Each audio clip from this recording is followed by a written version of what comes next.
अन्य हिंदी के एक नए एपिसोड में आपका स्वागत है और इस वीडियो में हम बात करने वाले हैं एक ऐसी रिपोर्ट के बारे में जिसने इस समय हड़कंप मचा दिया है और अब SU-57 को किसी भी प्रकार से खरीदने को लेकर जो भारत में मान मनोबल है वो शुरू होता नजर आ रहा है।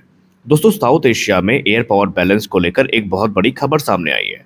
चीन ने अपने 5th generation stealth fighter J-35A का एक्सपोर्ट वेरिएंट दुनिया के सामने लॉन्च कर दिया है, जिसे फिलहाल J-35AE कहा जा रहा है। और सबसे बड़ी बात यह है कि रिपोर्ट्स के मुताबिक इसका पहला विदेशी ग्राहक कौन होगा? आप गेस करिए। जी हाँ, आपने सही गेस किया। इसका पहला जो विदेशी ग्राहक है ये पाकिस्तान हो सकता है और ये बात कुछ चाइनीज मीडिया में चल रही है। अगर ऐसा होता है तो क्या पाकिस्तान भारत से पहले 5th जनरेशन स्टेल्थ फाइटर का एक्सेस प्राप्त कर लेगा? और क्या वो FGFA को ऑपरेट करने वाला भारत से पहले एक देश बन जाएगा? क्या भारत का AMCA प्रोग्राम अब बहुत देर कर चुका है? और क्या अब भारत को तुरंत SU-57 ले लेना चाहिए? आज की इस वीडियो में हम इसी का एक डिटेल में एनालिसिस करने वाले हैं। आइए जानते हैं पहले मामला क्या है। देखिए, J-35A चीन का 5th generation stealth fighter programme है जिसे चाइना की शेनयांग एयरक्राफ्ट कॉर्पोरेशन ने डेवलप किया है।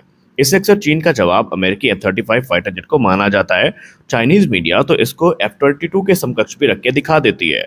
अब तक चीन केवल इसे एक प्रोटोटाइप या स्केल मॉडल के तौर पर दिखा रहा था, लेकिन हाल ही में चाइनीज स्टेट मीडिया जिसका नाम CCTV है, उन्होंने एक फुली ऑपरेशनल एयरक्राफ्ट दिखाया जिस पर AVIC यानी aviation industry corporation of China का लोगो और सीरियल नंबर 001 मौजूद था। और इससे ये अनुमान लगाना शुरू कर दिया गया या अटकलें शुरू हुई कि चाइना अब एक्सपोर्ट वेरिएंट को तैयार कर चुका है। एक्सपोर्ट वेरिएंट को अनऑफिशियली J-35AE कहा जाने लगा। अब पाकिस्तान से इसको जोड़कर क्यों देखा गया, यही सबसे बड़ा सवाल है। देखिए, पाकिस्तान का नाम इसमें बार बार क्यों आ रहा है, इसके पीछे का एक कारण है। पिछले कुछ सालों से चाइना और पाकिस्तान के डिफेंस रिलेशंस बहुत तेजी से बढ़े हैं। J-17 ब्लंडर हो गया या J-10CE प्रोग्राम हो गया, इन सब का एक उदाहरण है। और इसके अलावा पाकिस्तान पहले से ही जो HQ-9 सिस्टम है, चाइनीज ड्रोन है, चाइनीज नेवल प्लेटफॉर्म्स हैं, उनको ऑपरेट कर रहा है। और अब रिपोर्ट्स ये दावा कर रही हैं कि पाकिस्तान चाइना से तकरीबन 40 की संख्या में J-35 स्टेल्थ फाइटर को खरीदने की तैयारी कर रहा है। कुछ समय पहले AVIC ने एक सोशल मीडिया पर ऐसी तस्वीर भी शेयर करी थी जिसमें एक Pakistani pilot J-35 cockpit training लेते हुए दिखाया गया था। और आपको याद होगा, ये वही दौर था जब पाकिस्तान में भी भयंकर आर्टिकल इस पे लिखे गए थे और पाकिस्तान की ऑफिशियल जो मीडिया है उसमें इस रिपोर्ट को कवर भी किया गया था। यानी ग्राउंड वर्क शायद पहले से शुरू हो चुका है। अब J-35AE कितना डेंजरस हो सकता है, आइए इसे बात करते हैं इसकी कैपेबिलिटीज़ पर। हालांकि चाइना इसकी ऑफिशियल डिटेल्स जो स्पेसिफिकेशंस हैं वो पब्लिक नहीं करता है, ना ही उसने किया है। लेकिन डिफेंस एक्सपर्ट्स के मुताबिक इसमें लो रडार क्रॉस सेक्शन यानी स्टेल्थ कैपेबिलिटीज़ हो सकती हैं, एसा रडार हो सकता है जो कि काफ़ी पावरफुल होगा, एडवांस इलेक्ट्रॉनिक वॉरफेयर सिस्टम होंगे, internal weapon bay, beyond visual range missile capability और नेटवर्क सेंट्रिक वॉरफेयर कैपेबिलिटीज़ भी होने की बात इसमें की जा रही है। यानी ये एयरक्राफ्ट रेडार पर डिटेक्ट कर पाना थोड़ा मुश्किल हो सकता है। और अगर पाकिस्तान को ये फाइटर जेट मिल जाता है तो south Asian air combat scenario पूरी तरीके से बदल सकता है, ऐसा भी डिफेंस एक्सपर्ट्स का मानना है। अब भारत की स्थिति पे भी चर्चा कर ली जाए। हमने यहाँ पर जाहिर सी बात है पाकिस्तान की बात करी, हमने चाइना की बात करी, भारत कहाँ पर कहाँ स्टैंड करता है और भारत की रणनीति क्या है, इस पर बात करना भी उतनी ही ज़्यादा ज़रूरी है ताकि आपको समझ में आ जाए कि हम कहाँ पर हैं। देखिए, भारत का इस समय जो सबसे प्राथमिक प्रोग्राम है वो है एडवांस मीडियम कॉम्बैट एयरक्राफ्ट, जिसको हम AMCA के नाम से जानते हैं। इस प्रोजेक्ट को DRDO और हिंदुस्तान एरोनॉटिक्स लिमिटेड मिलकर डेवलप कर रहा है, लेकिन अभी ये एयरक्राफ्ट डेवलपमेंट और इंडस्ट्रियलाइजेशन फेज में है। सरकारी स्टेटमेंट के मुताबिक प्रोटोटाइप आने में अभी तकरीबन 1 से 1.5 साल लगेंगे।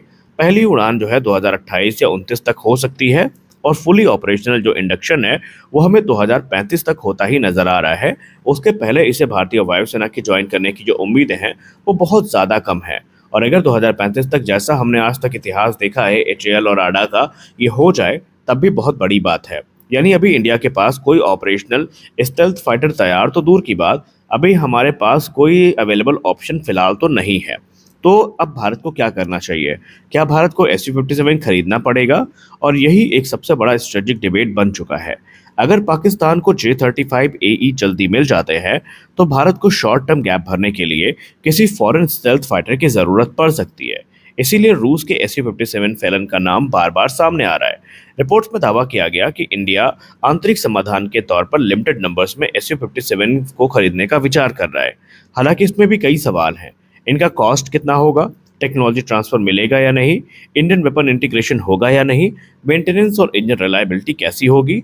लेकिन अगर रीजनल बैलेंस की बात करें तो इंडिया शायद वेट करने की स्थिति में नहीं है और ना ही रहना चाहेगा। देखिए, अब यहाँ पर अगर हम दोनों विमानों को कंपेयर करें, J-35 और SU-57 को, तो कुछ इंटरेस्टिंग चीज़ें हमें देखने को मिल रही हैं। पहली चीज़ तो ये है कि J-35 एक चाइनीज स्टेल्थ फाइटर है, as you all know, export focused है। F-35 से इंस्पायर्ड डिज़ाइन फिलॉसफी है और पाकिस्तान के लिए लाइकली एक ऑप्शन है ये। वहीं अगर हम एमका की बात करें तो एमका इंडिजिनस इंडियन प्रोजेक्ट है, फ्यूचर रेडी डिज़ाइन है, लॉन्ग टर्म स्ट्रेटेजिक इंडिपेंडेंस देगा, लेकिन ऑपरेशनल होने में समय है। वहीं SU-57 फैलन की बात करें तो ये Russian 5th generation fighter aircraft है, ऑलरेडी बड़ी संख्या में इंडक्ट हो चुके हैं, हैवी स्टेल्थ प्लेटफॉर्म है, लेकिन स्टेल्थ क्वालिटी पर डिबेट जारी है और हमेशा एक विवाद की जो स्थिति है वो बनी रहती है। साउथ एशिया में क्या बदल सकता है? अगर पाकिस्तान सच में J-35 इंडक्ट करता है तो इंडियन एयरफोर्स को टैक्टिक्स बदलनी पड़ सकती है, रेडार नेटवर्क्स अपग्रेड करने होंगे, ज़्यादा एवैक्स और एयर डिफेंस सिस्टम की ज़रूरत होगी, स्टेल्थ डिटेक्शन टेक्नोलॉजी पर फोकस बढ़ेगा। इसके अलावा चाइना पाकिस्तान मिलिट्री कोऑपरेशन तो मजबूत होगा ही होगा।